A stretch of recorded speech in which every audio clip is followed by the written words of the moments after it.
My name is HW. Sooze? Sooze, we're talking about boosts. What's the best boost in the Kemper? Well, I only thought there was one until about 5 minutes ago. Well, there's 3, and as a bonus, we're going to show them 2 more. Oh, wow. 2 more. This is going to be good. This is going to be good. Mm-hmm. So here's the 3 boosts in the Kemper. Mm-hmm. Let's run through them. We've got the Match Avenge H3, and here we've got a treble booster. Here we've got a pure booster, and here we've got a lead booster. So let me turn those on in that order.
Quite different. Feeling, sounding. They're doing completely different things. Mm-hmm. So the treble booster, let's look at what it gives us here.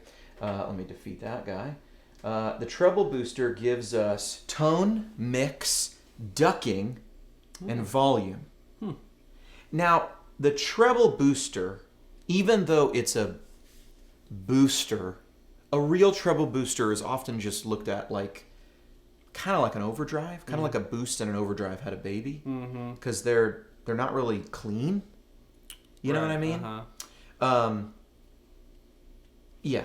And typically, like, the misnomer is that they're just adding brightness, but really they're punching mids, kind of like the Range Master, that kind of thing. Yeah, right? exactly. And they're pretty on the bright end, because the other one, like the lead booster, is really kind of lobbing off some high end, it seems like, and pushing all the mid-range. But so, okay, let's try this. Here's what's cool about the Kemper always, right? We always get that mix control, right? Do you need a pick?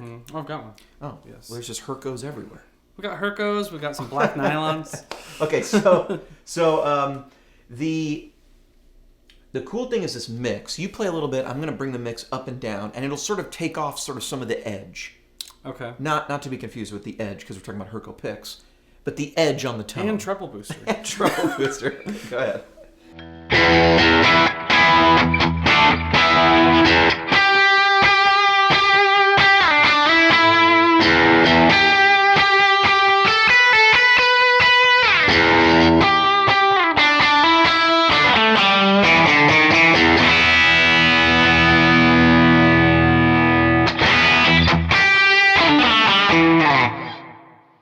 That's interesting. You can really make it. It's super trebly, even with the tone at 5, and you can mix sort of in and out the actual amount of boost.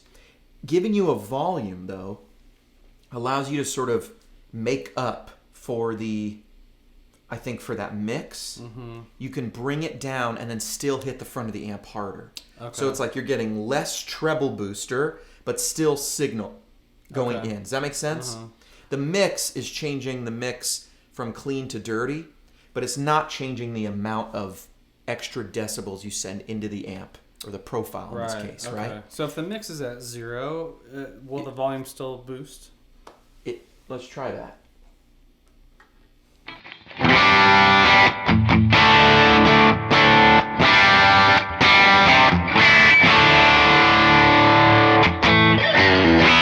There's still definitely a boosting of treble, but it doesn't seem like we're hitting it harder than if we, obviously we do this. Just crank it up.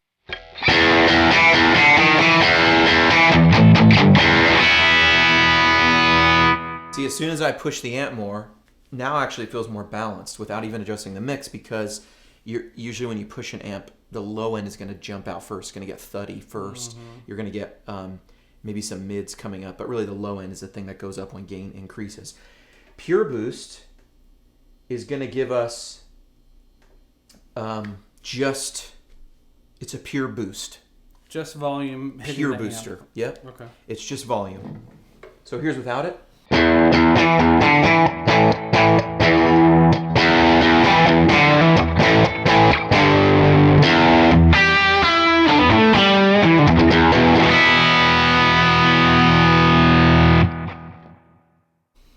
It's pretty rock and roll. To my knowledge, that's just a decibel booster. Mm-hmm. You could maybe get that same thing if one of the other effects in the Kemper are allowed, put the mix to 0 and just boost. You know what I mean? Yeah. So you can conceivably get a combination of those things from like the lead booster and the pure booster just by using that mix control on the treble booster. Right. Did I say that right? You can get a mix of the treble and the pure booster just by bringing that mix down on the treble booster, because then it's sending in more decibels and you're mixing in and out the amount of sort of extra high end you want to put in. Right. You know? I mean, even with the mix low, it's still going to be brighter than the pure booster. Yeah, absolutely. Yeah. And maybe you want that. Yeah. Maybe you like a little brightness. That's not a bad thing. Boosting and changes in EQ for boosting really depend on what your guitar sounds like before you boost. Yeah, totally. If you're super mid-rangey already and you're already pretty round, your lead tone may end up working really well with just a little volume bump and some treble. Because if you're already the guitar, if there's two guitars in a mix, right? And let's say you're going to be you bring a telly, so you're the super jangly high-end guy, right? We were talking about this with the Match Avenge pack a couple videos ago, or last video, where those P profiles, the bright Alnico speaker gives you this bright, like clang, clang, clang, clang, clang, clang. And it's that bright, a little bit, you can get that sort of bright sound without being too dirty. And then if you were to use in this same Match Avenge pack, the M speaker, it's super rolled off top end, really mid-rangey push, right? So if those are the two guitars, one's just going to sit there in the mids and the other's going to have that telly high end with like an American kind of Alnico speaker thing, then if I'm the mid-rangey guitar, I need note definition to jump out. So it's not just you always need mid-range. Right. It's what were you before? And if you're a telly into a deluxe reverb and you want to jump out for a solo, you absolutely need mid-range to do it. Right. That's where Tube Screamers come in, right? Yeah. Spoiler alert, we will get to Tube Screamers in a moment. Here's the other one. Here's the lead boost. And what are the controls here on this guy? So the lead boost is tone, mix, ducking, and volume. And that's it. I'm going to start with it off.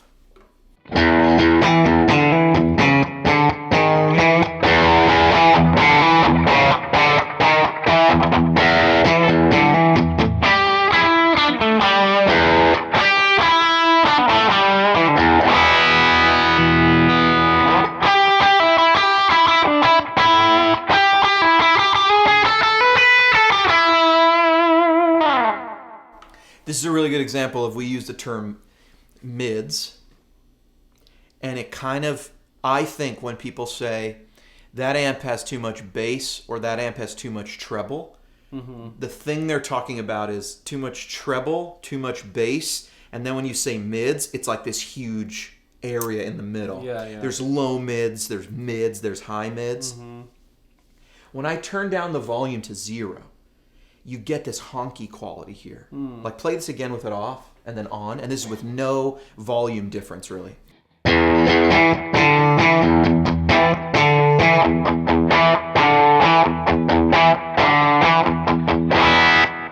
hear that megaphone type quality? You might in first glance, like when you first turn it on, you can hear more definition. It almost could be mistaken as more treble. But it's not high-end presence. The presence is the clack of the string, the cymbals, the S's on the microphones, right? The treble on your amp is usually the stuff that gets a little harsh below that. And then this upper mids is that like megaphone, like, Sooze, come to dinner. Wait, are you serious? No. Okay. After 8, we're going to eat soon. But you know what I mean? It's that megaphone sound. Yeah. And no idea how this mic's going to pick that up when I go megaphone sound, but we're going to find out in post. But that is the type of thing that can really jump out, that squealy. You know who has that tone? Like Kirk Hammett has that why it's that's why he turns on a crybaby. It's why a cocked wah works. Right. You know, it cuts out all that low end, and you're just like this, wah, just like weird, like a baby whining, the wah wah sound. Right. You know, Makes you want to use it, doesn't it? makes you want to use it. So check it out. You can boost some decibels, and it gets aggressive. But there's definitely a mid-range thing going, even when we turn the tone to 5 and the mix down a bit. Here's without and then with.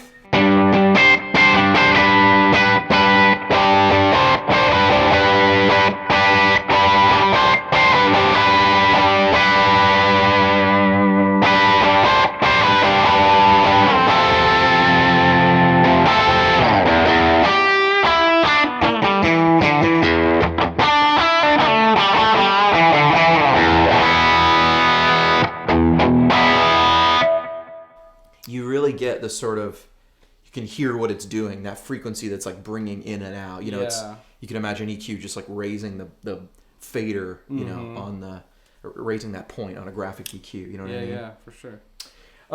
That is, those are the 3 boosts in there. So how do you use them? Treble booster is a cool overdrive. It's a cool effect. And I think it works really well. Brian May famously uses one with a very with a very warm sounding Vox, right? The normal channel of the Vox. Then he uses the treble booster to sort of make it high end sizzly rock, and that's his sound. He never turns it off. Right. The pure booster is if you kind of like your tone, but you just want a little more. We're at a kind of a dirty profile. This is overdriven, I'd say. And if you just want more, you're going to hit the amp harder. You could, of course, always put pure booster in the back, and it would just raise the volume, and you'd get a clean volume boost that way. The other one, I would say this is a real traditional. If you're playing rock music, this would fit like a glove. Yeah. I think for Sunday morning stuff, this would fit too, but it's a little more aggressive sounding. Yeah. You know, that it might be perfect in the mix, actually. Like it's aggressive when we're sitting here. Question for you: if you're used to using a clone as your or a clone as your booster, would this get you closest, or is it more of that treble booster? Because the pure booster's, not adding any mids. This might get you a similar thing, although I'm not saying this sounds like a clone. Right. The clone is a proper overdrive, and you can. But the way people set it up is often with no overdrive or very little. So if you're just adding in a little bit to give yourself a little mid-range boost, this could give you a similar thing. Okay. This sounds a lot more pointed than the clone to me. It really seems like a narrow Q that it's boosting. Okay. That mid frequency really does seem very narrow. That it's really just giving you that little squawk. Yeah, and you can't move that Q around. Yeah, Okay. where the clone is actually, if you take a clone and turn it all the way up to 10, the way that pedal works is then you're getting all overdrive sound and all clean tone is being sent to ground. So you're just hearing the overdrive box, and you get a warm sound. Then you have a treble control to work with, but you're getting a warm sound. But the thing that's cool about the clone is that you are able to take that, by leaving it low, you're keeping a lot of the clean in, and then you also have a treble that works on your clean signal as well. Okay. So most people are making it bright. You know what I mean? A lot of times that pedal's being used mostly like a clean boost with just a little bit of flavor. Yeah. You know what I mean? This seems more aggressive. Okay. Makes sense. How would you use these? What's your favorite of these? I came in only using the pure booster. It's just like a 1.5 or something just to hit an amp. But I'm really liking that treble booster. Just in terms, it feels good, like for some of the lead stuff, single note stuff. Yeah. It almost makes the pure booster seem like bloated a little bit. Yeah, by comparison. And that's because whenever you push an amp or a profile, in this case, you're going to get a different EQ. Usually, bass is going to rise. Now, I said at the beginning of this video that we were going to show them at least 2 more. And here's the 2 more. You can't have a conversation about boosts in the Kemper or just period without talking about, in this case, the green screen. And there's even a boost preset when you go to green screen. Right. Drive at 0.8. Tone at 3.4. So it's lobbing off some high end, or at least being on the darker side. It's pushing a lot of signal with that volume, and the drive is almost nothing. Okay. When you take a tube screamer, you put the drive on 0, unlike the Klon, it does not send its own circuit to ground. The Klon gives you your actual guitar signal through the pedal. The overdrive circuit's out of it. It's sending it away. Most drives do not do that. That's what makes the Klon cool. That's what makes it work the way it does. The circuitry in an 808 is never going to not color your sound. It's just always that signature. There, yeah. So that signature is really nice even if you don't want any breakup. You just let it do its EQ thing. Right. So here's the green scream, and let's hear that off and on.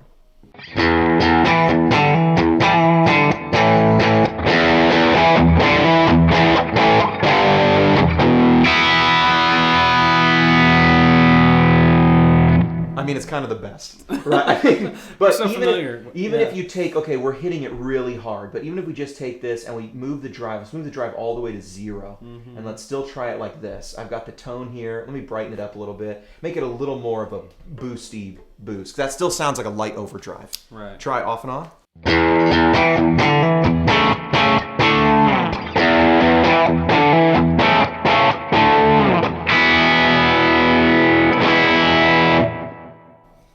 Yeah.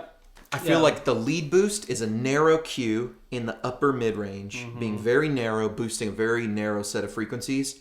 This, I hear low mids, I hear some sizzle on the high end. It's kind of affecting stuff all over the board.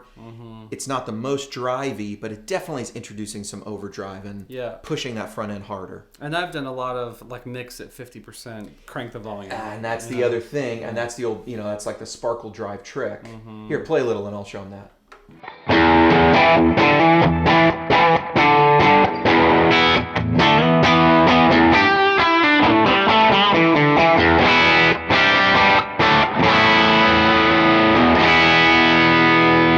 To me, it's that overdrive. I've got it at 69, but 70% is usually where I kind of start with it, and I go, oh, this feels like my sparkle drive now. Yeah. You know what I mean?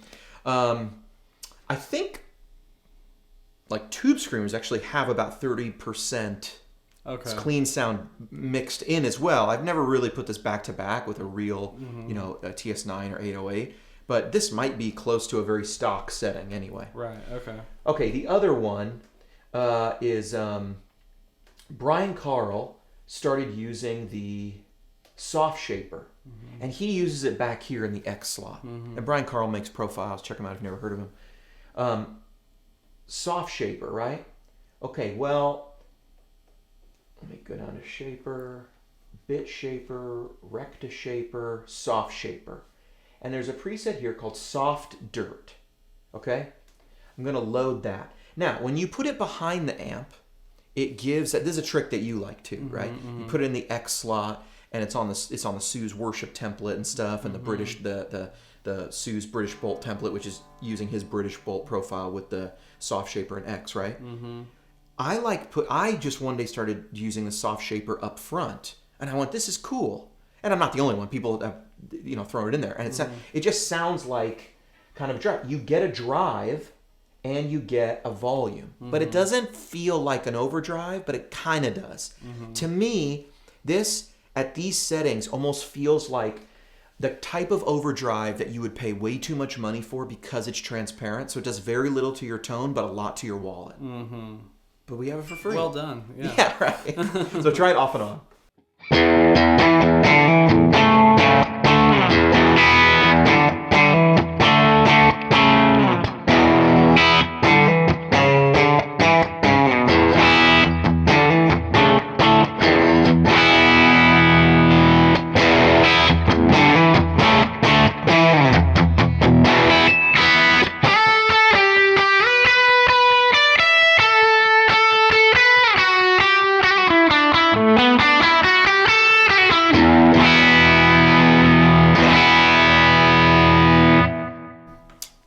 Killer option. It's sort of boosting the front end, but also adding a thing, and it to me sounds like a drive set kind of low. One of my favorite things to do is this. you play, I'll turn on my, here we'll call this the clean or cleanish. Then when I want a little more, and then go into the lead thing when I press B. You know what I mean? That's how I treat it. But go ahead.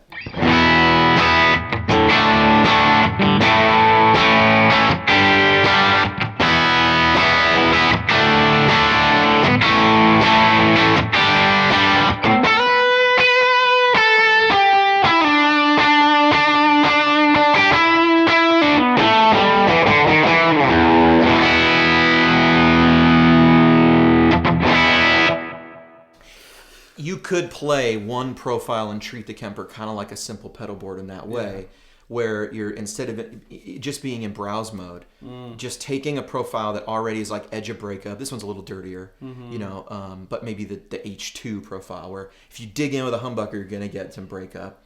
Soft shaper brings you up. It's your overdrive. And then, turn on a tube screamer in front of it, or a lead green screen going into it. And you've got, maybe that's good for a light lead. I mean, that would work for a lot of styles of music. Obviously, if you're trying to get heavier up the thing, maybe replace a soft shaper and just go with a green screen to tighten things up. But if you're playing country, pop, folk, Sunday stuff, that's plenty. You got your three kind of sounds. That's three sounds with two stomps. You know what I mean? And you can throw, if you like that lead sound more, you can throw, we talked about this in another video, you can unassign this one, and you can assign this here, and you can do that, and you've got both those on set. You can go clean, and then to your ultra boosted, lead, if you like that more than adding, more sort of gain on the green screen, because you don't want that sonic signature as much. There's so much you can do. Or use the toggle, trick where you go back and forth. Which we talked about that. I mean, we give the Kemper sort of a hard time about not having a ton of stomps available, but it's got some really useful stuff. I'm not going to jump out there and say it has everything you need. I like the mouse. We've talked about the mouse. I like the soft shaper. I like the green scream. The fuzzes are cool. The fuzzes are another subject, but there's some cool stuff. The lead boost is cool. The treble booster I think doesn't get enough love, but it's cool. I think if you take the green scream and combined it with an EQ, which I talked about a long time ago, but I want to redo it. How close can you get to a King of Tone? How close can you get? In a old Tone Junkie video, I did a how close could I get to, or I just dialed it in where I thought it sounded like a transparent drive, and it sounded like the Greer, what's that Lightspeed. Yeah. It had like that flavor to it, where it wasn't like a lot of mid-range change, but just that thing. So there's some cool stuff you can do. For sure. And combining all of what you just said in different orders and different, you can slam the front of the soft shaper more with a pure boost and get a different thing.